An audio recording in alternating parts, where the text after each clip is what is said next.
Hi guys, nandito na naman tayo, muli tayong nagbabalik.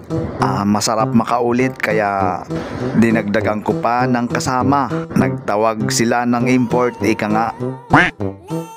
Syempre, tulad ng dati may ampalaya at labanos, pipino, kamatis at may kasamang import na pula.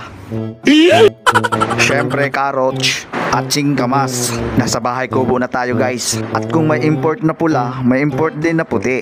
Hindi rin pa uhuli. At kalamansi. Munti ka na makalimutan si Bawang. Kaya humabol siyang mga idol. Tinira ko ng mga idol. Baka tirahin pa ng iba.